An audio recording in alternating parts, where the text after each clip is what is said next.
Oh, that made my head sweaty.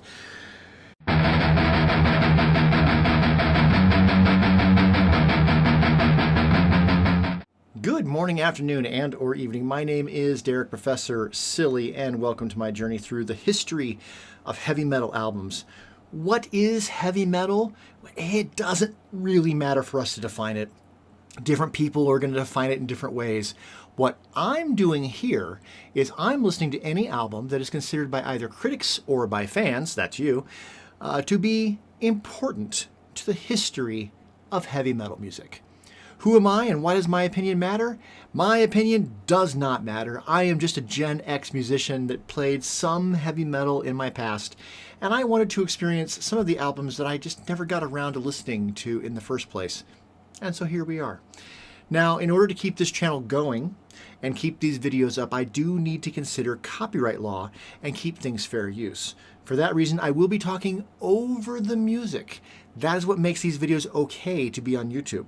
I will put a link to the original album in my description, so if you want to go check out the album without me yammering over it, you should definitely do that. Finally, I don't think I should rate anything based on a single listen, so I listened to this album a week ago, and then I listened to it all week. I'm going to show you my initial reaction the first time I listened to it, and then I'm going to come back and give you my final thoughts.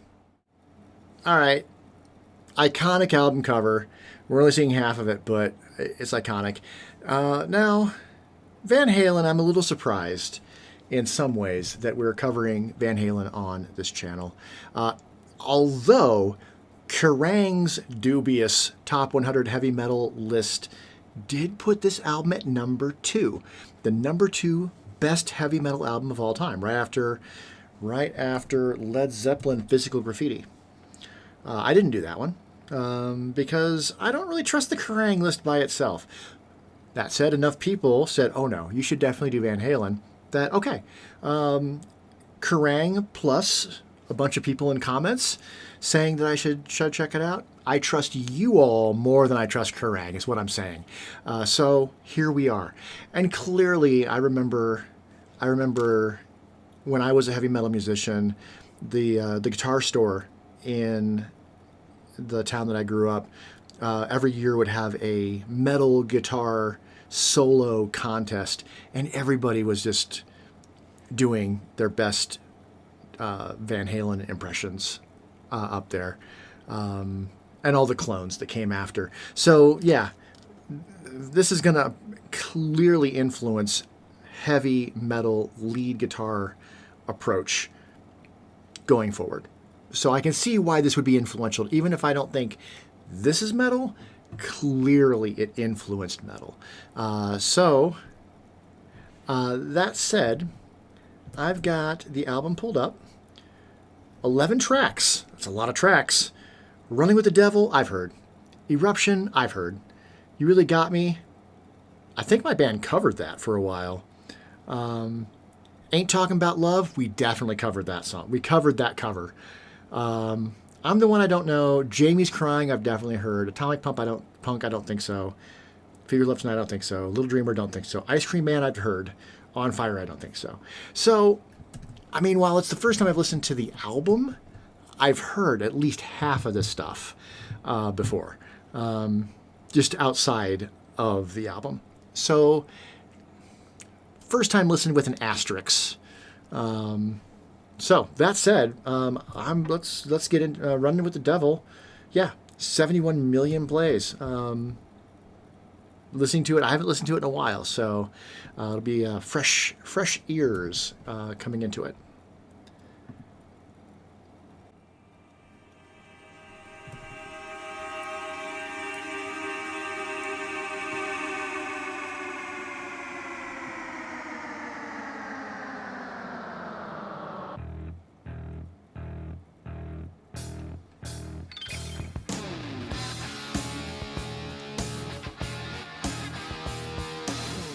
I mean,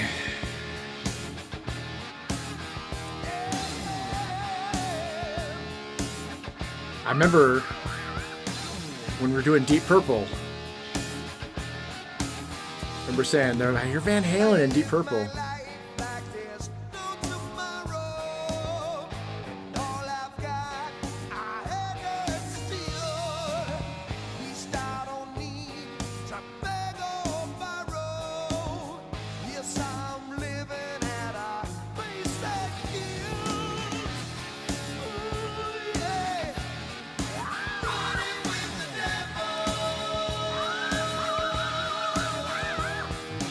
Oh, David Lee Roth.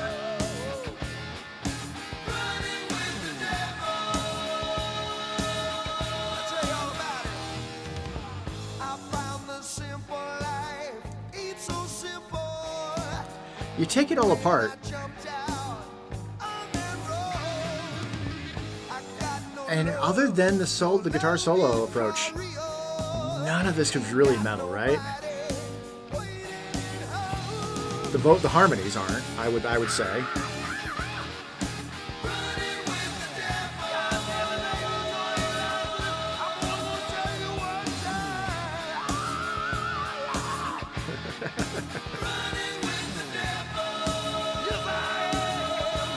I would say the harmonies have more in common.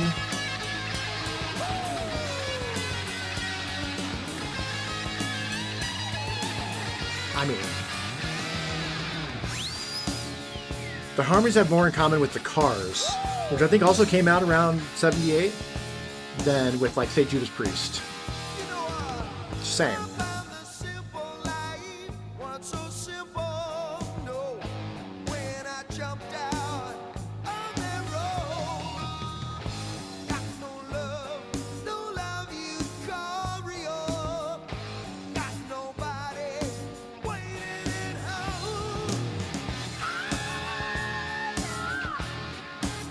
I almost can't hear David Lee Roth now without thinking of Steel Panther. I know Steel Panther's like a satire group, but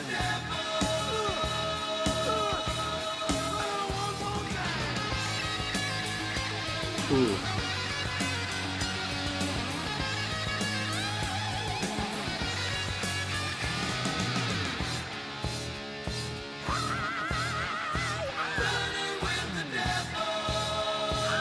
That's pretty metal. The cymbal chokes.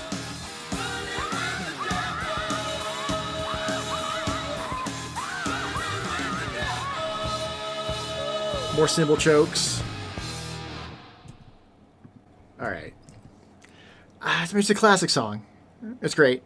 And why does the guitar during the solos? It's not just the mix, is it? Right? I mean, I've heard stories. I didn't do any research on this album specifically because I don't like to do any research before I listen to something. I don't want it to taint my thoughts. I don't want undue influence when I listen to something. So I try to come in with as blind as I can. But obviously Van Halen's been around forever, and I've been familiar with Van Halen since 1984. When I was in elementary school, Jump was clearly the first Van Halen song I heard through MTV, then Panama, and et cetera, et cetera, et cetera. And then hearing all of the earlier songs on the radio since then. So I've heard stories of like different guitar players, like swapping guitars with Eddie, like, give me that. And then it doesn't sound like him. And then he picks up somebody else's guitar, and it's something to do with it, like his touch. Like he made guitars sound a certain way. But on the album, like when the guitar kicks in, it just like it pops so amazingly well. Like with Judas Priest last week, like the solos are great, but they're kind of like mixed evenly with everything. And here, like, the guitars are like jumping right to the front, and not in a bad way, like not in an egotistical way. I don't know. It's interesting. All right, Eruption. Well, speaking of guitars, let's listen to the guitar solo that is Eruption.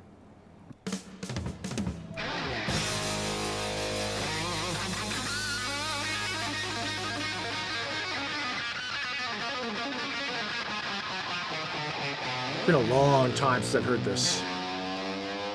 Decades.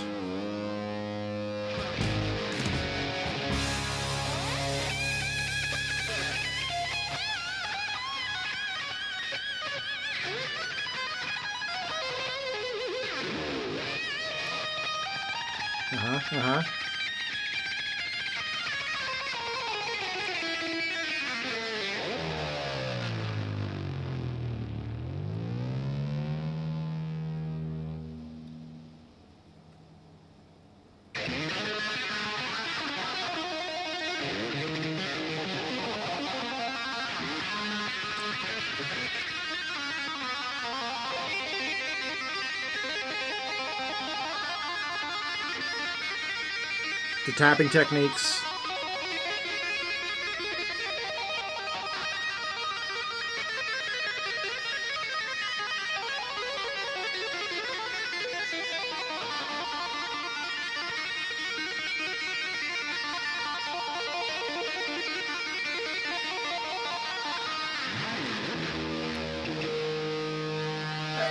And the Deep Purple influence, like there's a classic vibe that you get from Blackmore, and not from many other guitarists that are as apparent here. Oh, that's it. Yeah. Nope. Pause. Short. Yeah, there's I would say Bach, Johann Sebastian Bach, and some of the ways that he's tapping and he's changing the position of the notes sounds Bach-like to me. In the same way that like some of the solos from Blackmore have that like perfection and craft that comes from there. So yeah, clearly Blackmore to Van Halen to like all of the George Lynch's and etc. Right, you really got me. Now, I'm super familiar with both this cover and the original version. It's a great song. Let's listen to it. Forward, all the way back. Forward, all the way back. And one more.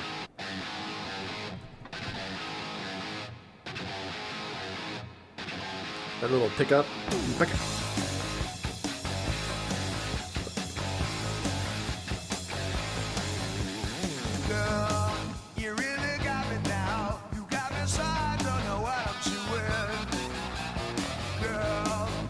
Every Van Halen cover we did was recommended by whatever guitar player I was playing with at the time.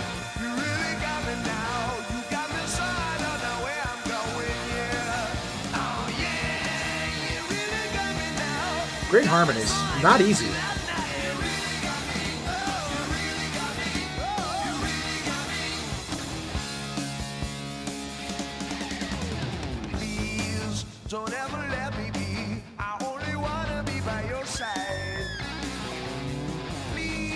Yeah, I know the songs. I know all the little expressions between phrases. I'm super familiar.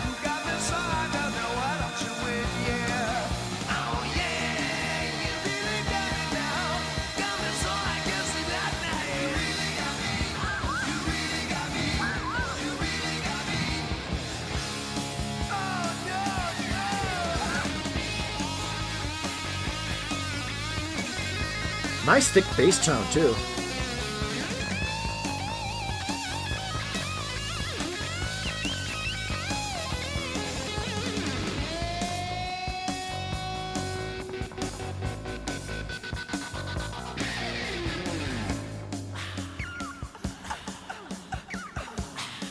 I remember when we covered this, like,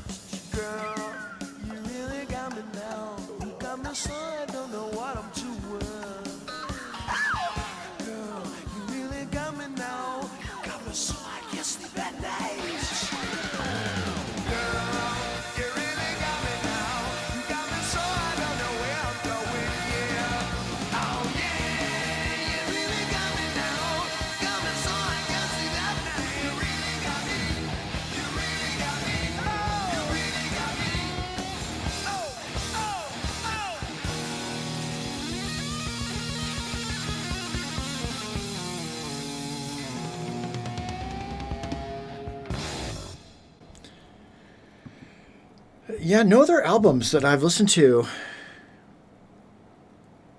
at all on this journey have had so many covers, right? This album has it's more than its share. I think you'd have to like go back to like the mid '60s to really like see this prevalence of covers on an album. You go to like the earliest Beatles albums, and there's like 2 or 3, 4 covers on some of those albums, up until like Revolver, Rubber Soul, I think is where they got away from that, because it was expected. All bands were expected to have like half the album be covers, generally speaking, at least within rock. One more thing that occurred to me while listening to this is that like the 4 portraits kind of remind me of the 4 solo Kiss albums, right? With the different colors. And yet, I mean, do they look as cool as Kiss? I mean, it's debatable. I mean, these 2 are pretty iconic in terms of this album image, but they sound so much better than Kiss. I don't understand Kiss fans really at all, other than just from a nostalgia perspective, because this band sounds really good. Like there's talent. Inarguably, there's talent in every single of the 4 members. All 4 members have great talent. Maybe not all on an equal basis. I mean, because come on, this motherfucker. But, you know, and the drumming too, really. The Van Halen brothers, I mean, clearly are the technical geniuses of the group. But, I mean, what has Kiss got besides looks? I'm off. Oh, I won't go into my Kiss rants. All right. Ain't Talking About Love. Definitely, my band definitely covered this. It was our lead guitar player's suggestion. We all would suggest songs. I always picked weird ones. He always would pick things like this. He was also the oldest person in the group, so maybe that was part of it. All right, Ain't Talking About Love.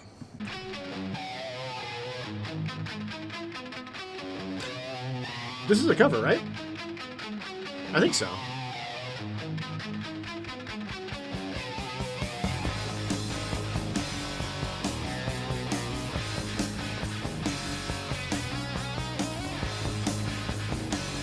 No.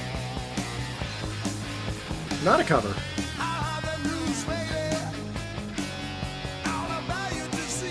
There's only 2 covers on this album. Whatever. Okay.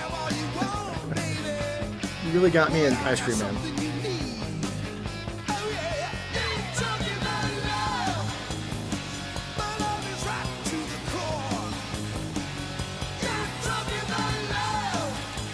As a bass player, I found the song kind of boring. Easy.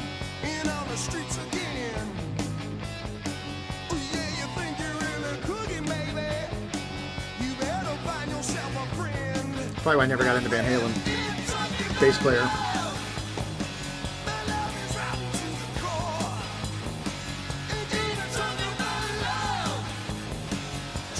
Plus, by the time I got into metal, really, like, he was like 5150 or whatever. And then Van Hagar.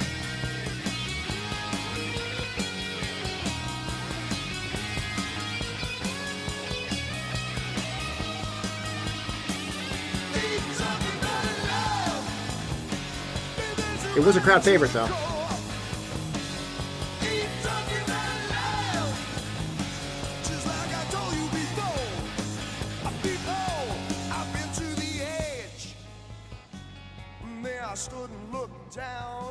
I remember this part. You know I lost a lot of friends there, baby. I got no time to mess around. So if you want it, got to bleed, boy, baby. Got to bleed, baby. You got to bleed, baby. Got to bleed, baby. Ain't talking about love. The love is running to the core. Ain't talking about love. Just like I told you before. Ain't talking about love. Don't wanna talk about love. Don't need to talk about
All right.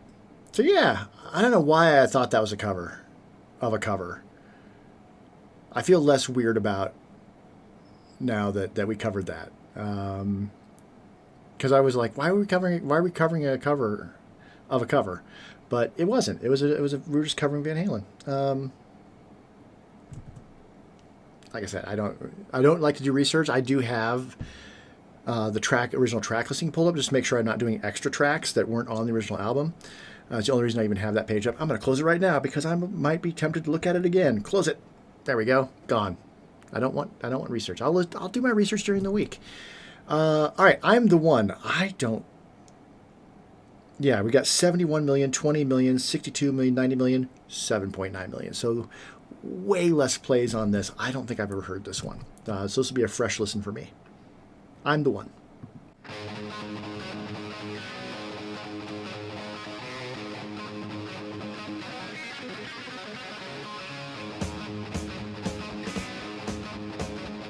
No. Does not sound familiar.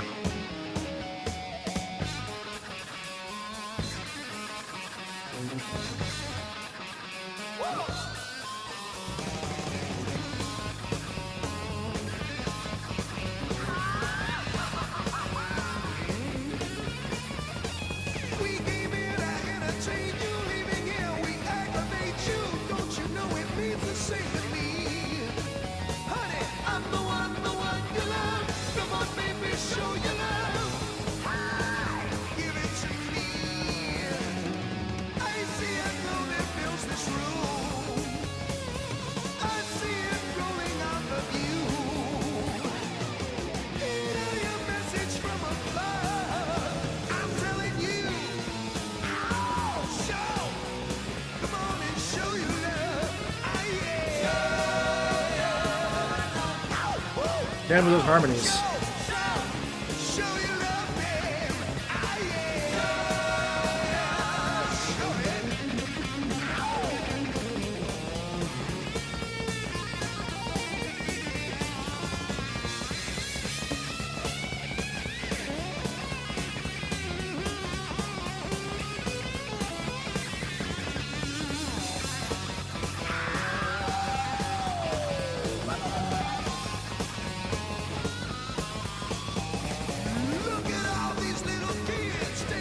Definitely has a drive to it.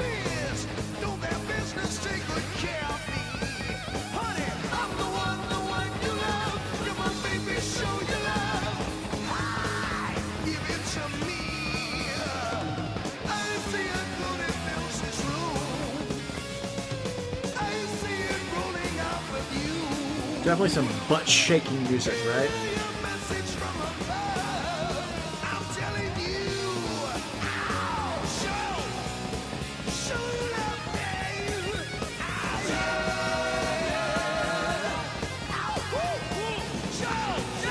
God, that lead guitar, though. Fuck, dude.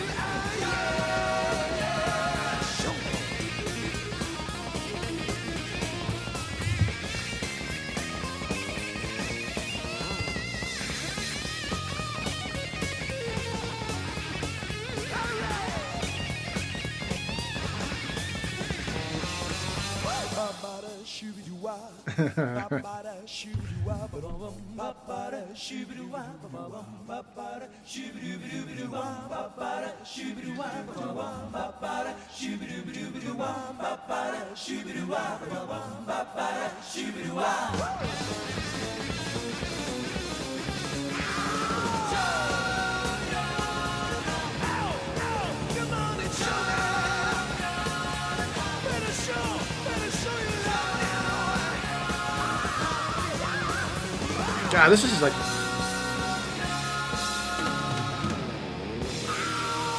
It's so clear how and why Van Halen reached the level of success they did. Because not only are they all like exceptional musicians, like really good musicians, even the bass is good. The package, the band, the package is so refined, and yet radio friendly. Like, God, this puts everything from 77 just to freaking shame. Sorry, stars. Sorry, Riot. Riot may have been more influential in other ways to metal, but God, I mean, not only do you have just the brilliant guitar work that is going to reverberate through the genre,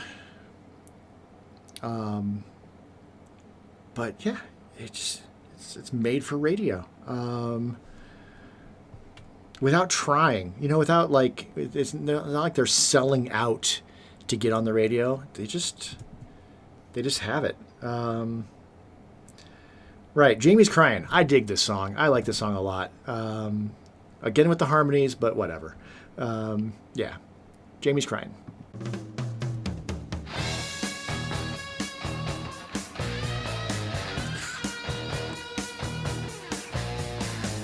When you have it a mix this clean, it can go in AM. She saw the look in his eyes. She knew better. He wanted her tonight. And there was now or never.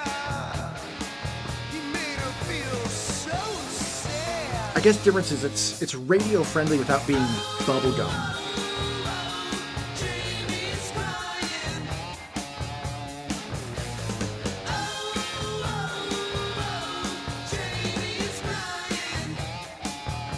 The music's not very heavy though, really. Like there, the guitar's closer to Dire Straits than it is to Rainbow.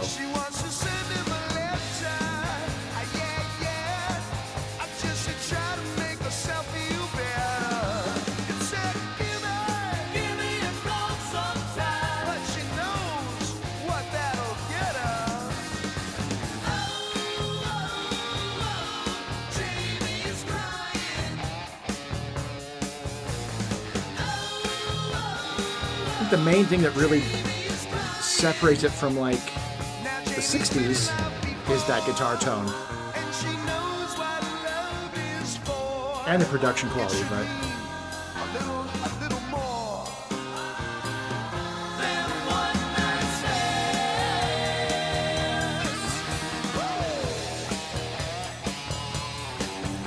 yeah, the guitar tone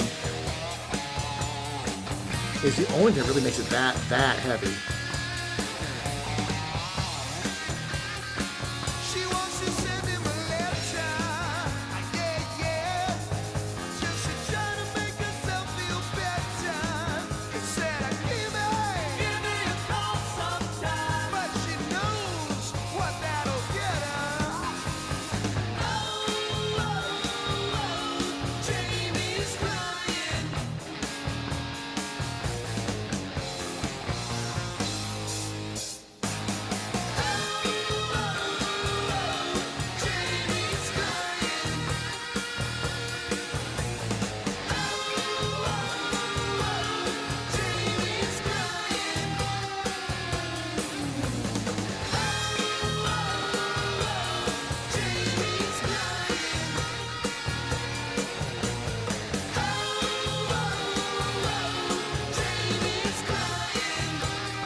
You got guitar overdubs because there's like a rhythm and a lead guitar.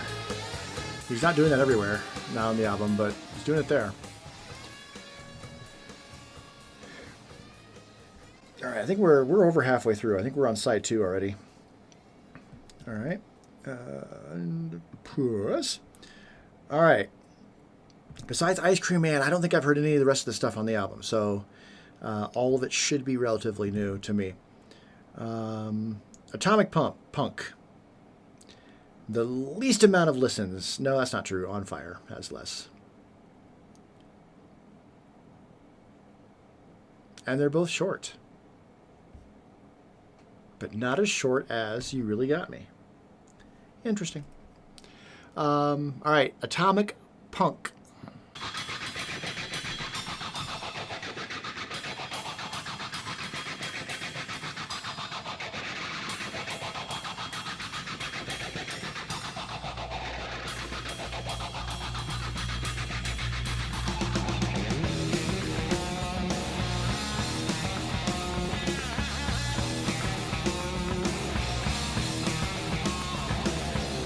I am a victim of the science age, a child of the storm. Oh yes, I can't remember when I was your age. For me, search no more, no more. Nobody rules these streets at night but me, the atomic punk. Oh yeah.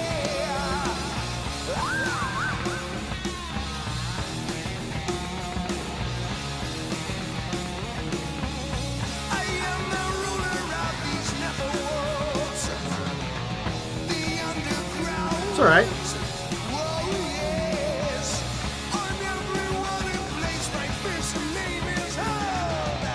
Just look around. Oh yes, nobody rules these streets at night but me, the atomic bomb.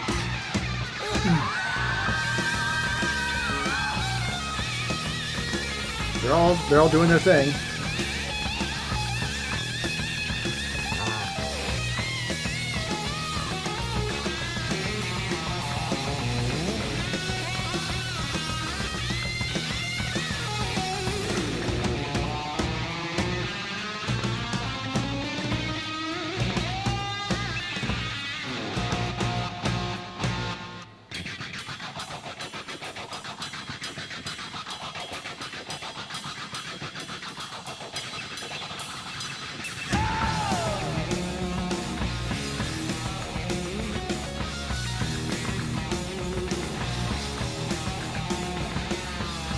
I am the ruler of these netherworlds, the underground.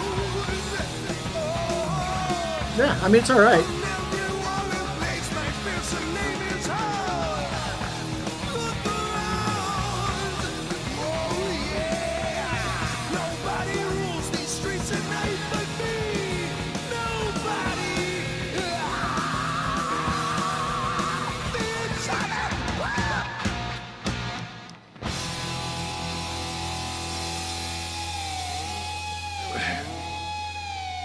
Actually, that reminds me a little bit. That reminds me a little bit of some of the Uli Roth Scorpion stuff, honestly. Slightly goofy, but kind of not as show offy, if that's a word, as earlier stuff on the album. Excuse me. More caffeine. All right, Feel Your Love Tonight. There's going to be a lot of fillers on the album. That's not necessarily going to do great things for its overall rating now, is it? Even with several classics on it, huh?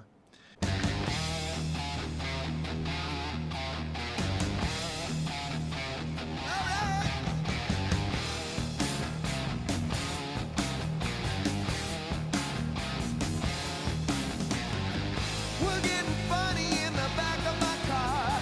I'm sorry, honey, if I took you just a little too far. Yes, I too far. Ew. So Dude, I ew. told the fellas out behind the bar. Told them to tell you, honey, just how fine you are. Yes, yes you are. You see, I'm begging you, please. On my knees, saying I can't wait to feel your love tonight. Ew. See you driving on and down my road. No. I tell you, honey, you're the prettiest girl I know. Yes, that's for sure. But better use it up before it gets old. Oh, I tell you, honey, don't you let your heart go cold. No. guitar is good, but I'm disliking the song.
Second longest track on the album.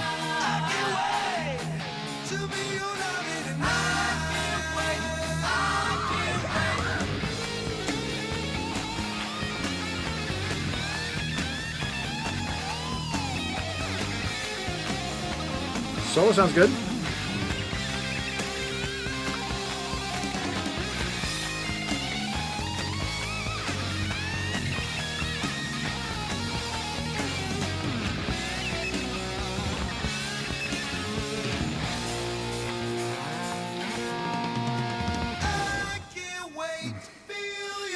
I feel like there'll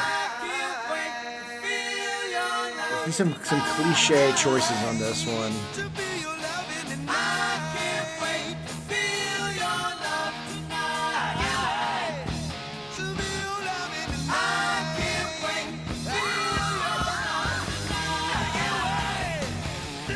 Like Sybil Choke, but they did that already on the album and to better effect.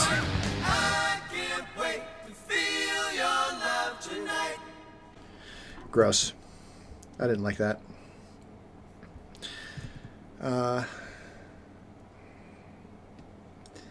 That's starting to move a little too close into that like Kiss territory for my personal tastes. Although it did have I mean, well written harmonies, but like there's better harmonies elsewhere in the album. I don't know. Maybe I'm being overly sensitive about it, but that's why I listened to it for a full week. We'll see how I feel at the end of the week about it.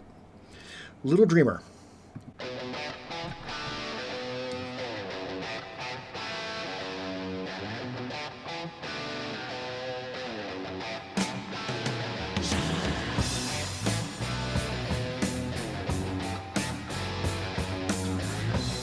Potential. Amazing tone from the guitar. Then they talk about you cold when you were headed for the skies. But you were young and bold, and baby, didn't that change with a wink of your eye? Now no one's talking about those crazy days gone by. No one talks about the times you cried.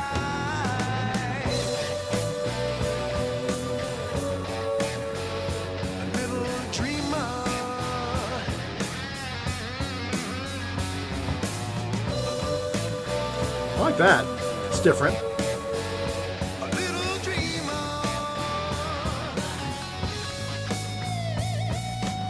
And then they went and they voted you least likely to succeed. I had to tell them, baby, you were armed with all you need.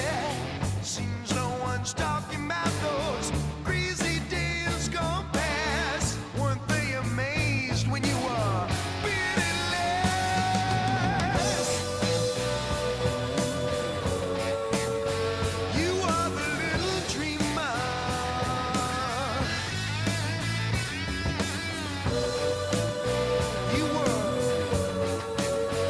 yeah.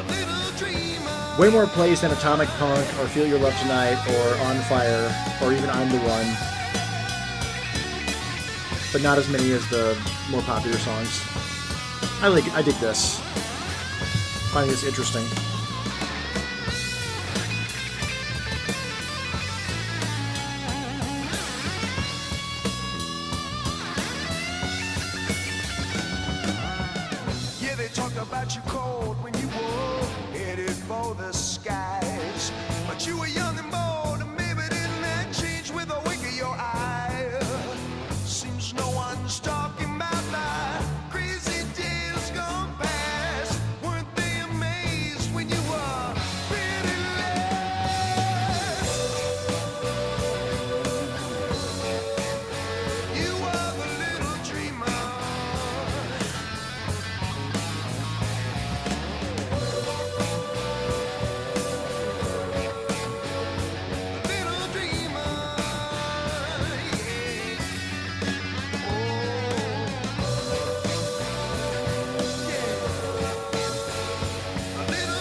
I mean, I can see why it wasn't necessarily as popular as Jamie's Crying and Running with the Devil and You Really Got Me, or Ain't Talking About Love.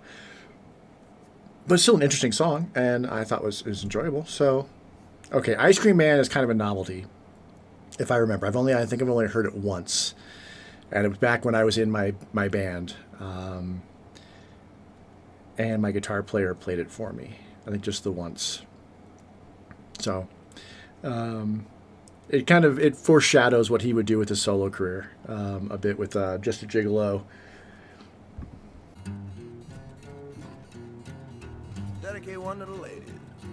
Sometimes your babe needs something to keep you cool. Now sometimes your babe needs something to keep you cool. Better look out now though, Dave's got something for you. Tell you what it is. I'm your ice cream man, stop me when I'm passing by. Oh my, I'm your ice cream man, stop me when I'm passing by. See now all my flavors are guaranteed to satisfy. Hold on a second, baby. I gotta put my banana in Dixie cups. All flavors and push-ups too. I'm your ice cream man, baby. Stop me when I'm passing by. See now all my flavors are guaranteed to satisfy. Hold on one more. Well, I'm usually passing by just about 11 o'clock. I never stop, I'm usually passing by just around 11 o'clock. And if you let me cool you one time, you'll be my regular stop. All right, boys. I'm gonna put my banana Dixie cups. All flavors and push-ups too. I'm your ice cream man. Stop me when I'm passing by. See now all my flavors are guaranteed to satisfy. Yes, I'm your ice cream man. Stop me when I'm passing by. I'm your ice cream man. Stop me when I'm passing by. They say all my flavors are guaranteed to satisfy. Oh, what time?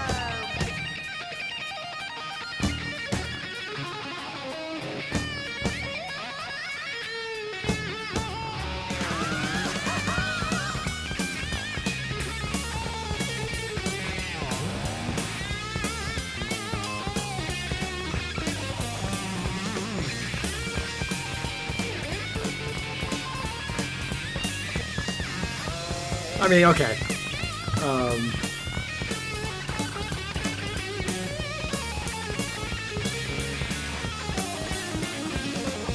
your ice cream man. Stop me when I'm passing by. I'm your ice cream man. Stop me when I'm passing by. There's a bit more of Van Halen to it than I remember.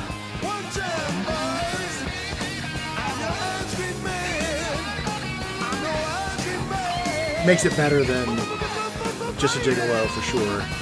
Less novelty than I remember.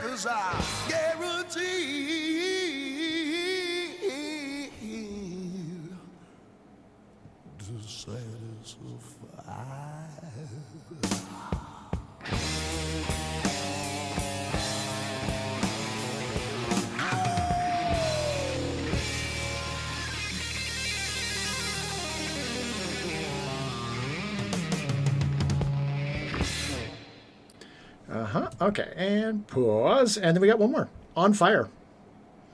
I love that my YouTube music is like, it's got the releases for you. It's like, oh, you're listening to Van Halen. Maybe you should listen to Screamin' for Vengeance by Judas Priest. I'm like, I'll get to that one. But also Theater of Pain and Shout at the Devil are both recommended. It's the 40th anniversary of Theater of Pain. Shout at the Devil is definitely in my queue. Theater of Pain, I don't know if Theater of Pain's in my queue or not. I don't know if I want it in my queue, but clearly if people recommend it when we get to there, then so be it. And then Pat Travers, I don't know if it's Pat Travers. There's some Sammy Hagar, Vince Neil, David Lee Roth, YNT, Hagar Schoen, and then Kiss, Best of Solo Albums. That's funny. Right, On Fire. That sounds like a good way to end an album. Like, ending track.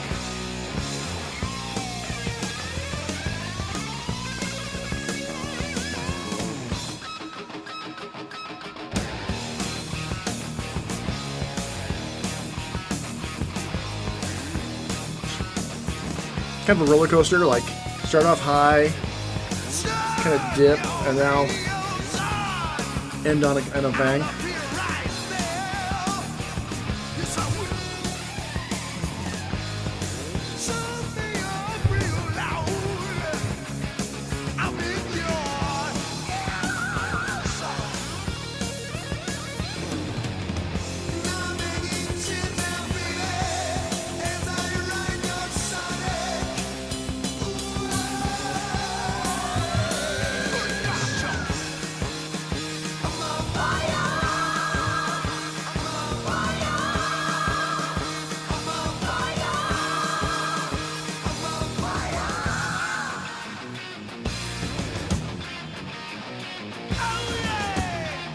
Oh, that's...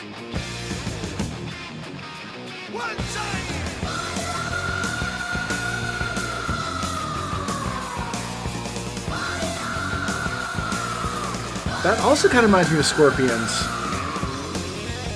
A little bit.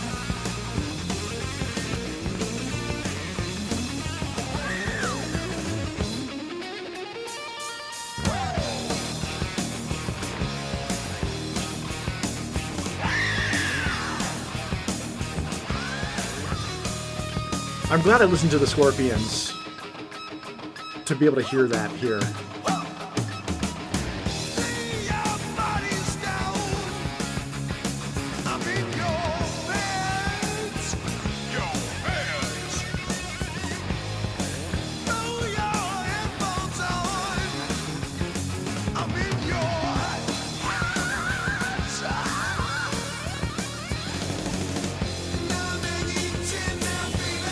Yeah, yeah.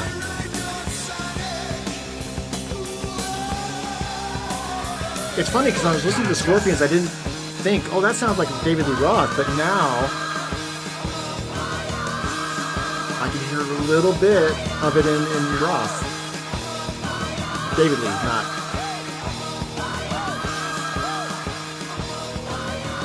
That's crazy.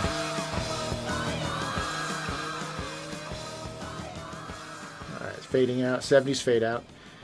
Yeah, if you would have asked me like a few years ago, like who influenced whom, Van Halen and Scorpions, I would have very clearly said, oh, Van Halen would have influenced the Scorpions. But no, Scorpions were there first, and yeah, there's definitely, not everywhere, but there's some similarities here and there.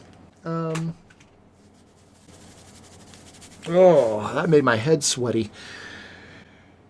Okay, so I'm gonna listen to this for a full week. If I was going to gut rate it right now, it's probably an A. Could be a B, maybe. I don't think it's going to be S tier. Nothing on this album is going to be 5-star because nothing belongs on the Perfectly Metal playlist.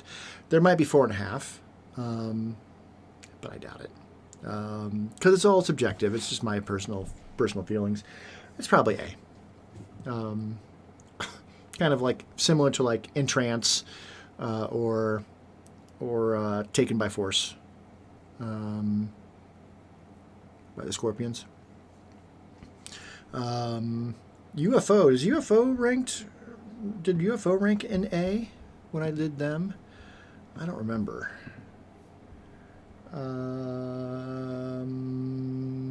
No. Yes, some UFO has ranked A, the earlier stuff, and then the last album I put in B. That feels about right. Now, I'm not trying to compare and contrast Michael Schenker with David Lee Roth, or with Edward Van Halen. I don't want to get into that. I don't want to fall into that trap. I mean, Michael Schenker came first, but at the same time, Eddie Van Halen is an icon. That is what it is. And I'm curious to hear what Michael Schenker will sound after this album, whether the Van Halen influence would reverberate back and affect the other guitar heroes. Him and, I mean, Tokyo Tapes is the only Scorpions thing left with Uli Roth on it, and then they're going to switch guitars. And I am gonna listen to the Uli Roth Electric Sun, I think it's called. I'm going to listen to that. It hasn't gotten enough recommendations to necessarily include it in my queue, but I'm going to check it out regardless because I love what he's done in the Scorpions, and I definitely want to hear how he evolves. So whether it's on the channel or not, I'm still going to listen to it because turns out I'm a fan. All right, so yeah, nothing too mind-blowing on this. I was already familiar with the best tracks on it. So I'm going to live with it for a week, and then I'll give you my final rating in 3, 2, 1. In some ways, this was not a surprise. I kind of knew what I was getting into. I was familiar with a couple, 4 or 5 songs on this album coming into it. Even covered one of these songs in my band when I was in high school. So this was not necessarily a first time listen. I'd never listened to the album all the way through, but I'd heard a lot of these songs, half of these songs roughly.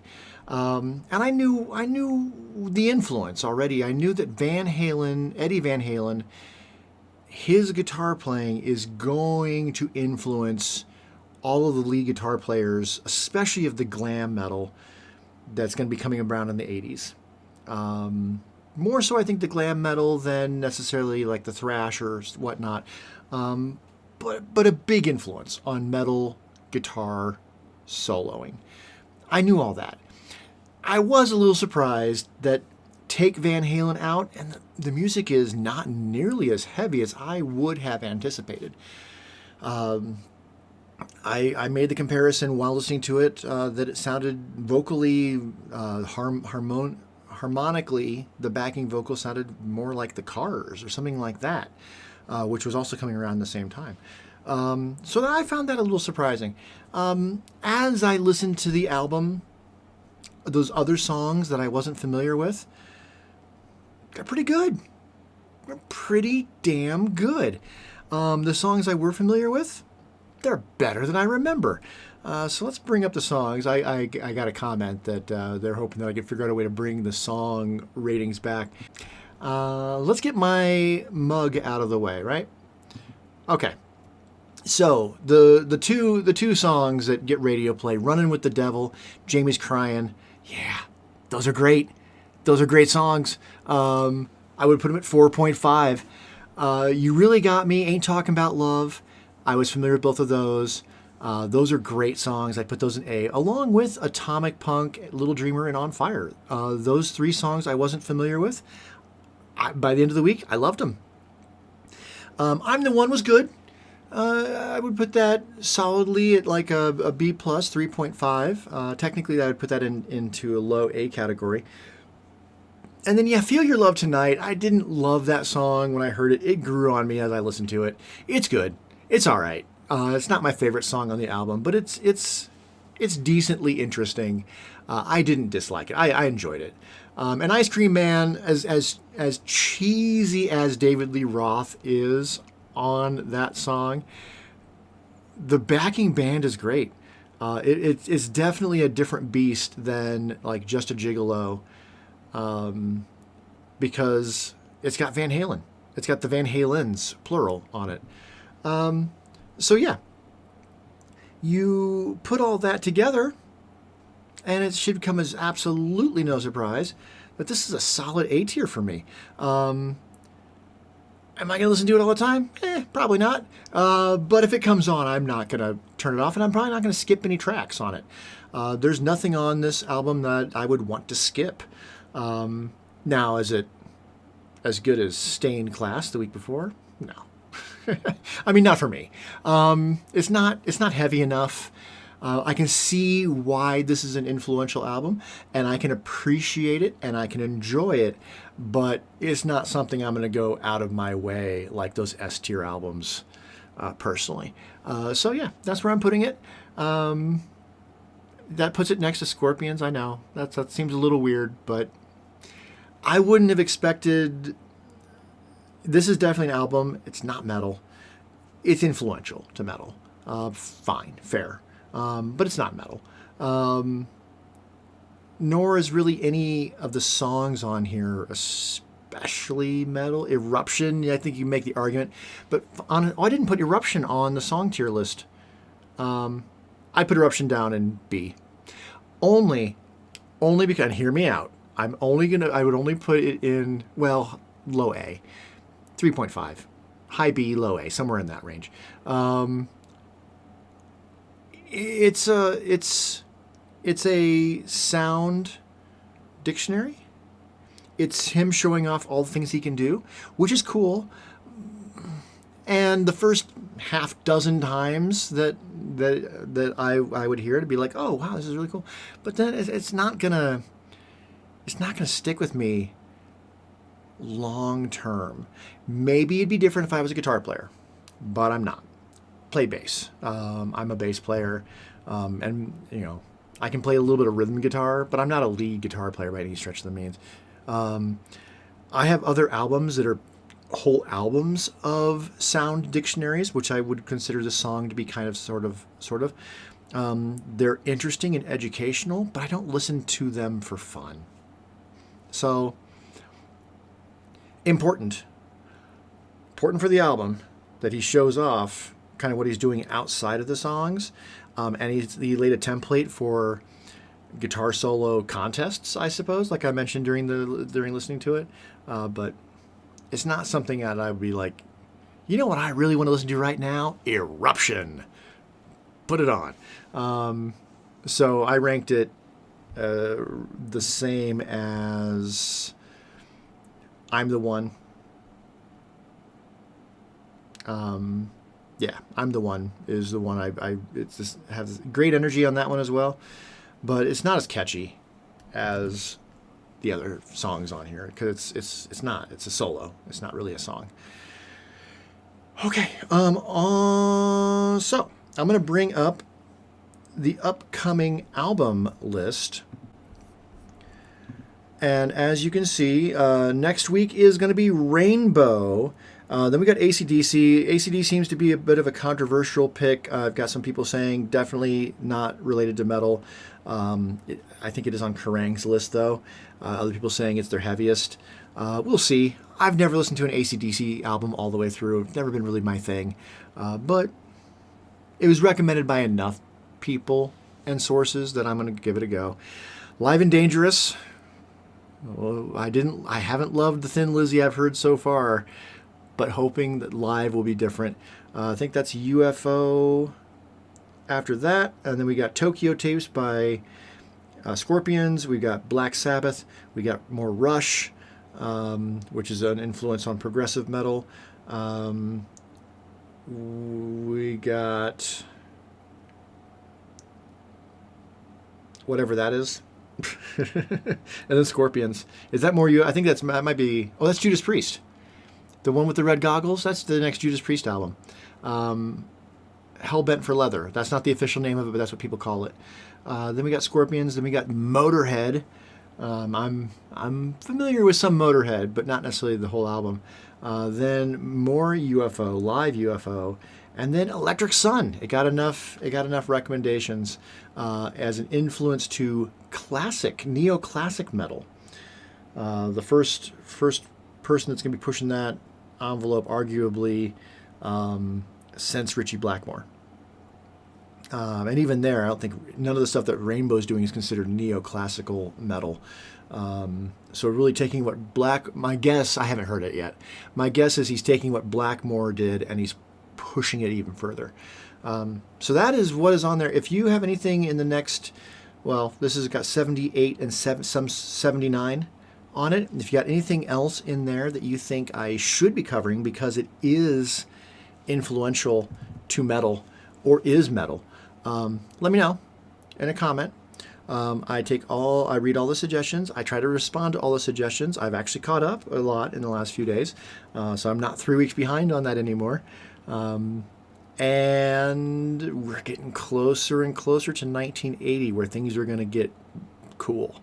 I'm enjoying the 70s, and I consider, because I like math, 1980 is the final year of that chunk, if I'm doing it by 5-year increments, which maybe I won't do that. I don't know. I'll think about it. 80 seems like a good changing of the guard sort of year, and maybe the eras that I'm doing here will shrink or expand as things are happening. We'll see. I've seen some videos that explore the various eras of metal, and they also put 76 as the beginning of a whole new thing, which I did kind of instinctively. But yeah, 80's where things are going to change again. So I'm looking forward to that. Like and subscribe if you're so inclined, if you're enjoying this journey with me. And I have another channel. I'll link it in the description. It's a video game channel. If you want to come check out me playing video games, that is my other big passion that I can put on YouTube versus the passions that I cannot put on YouTube for fear of whatever. And you can become a subscriber over there, or even a member if you feel so inclined. Keep the ideas coming, and I will see you next week. Have a great rest of your whatever. Ta-ta.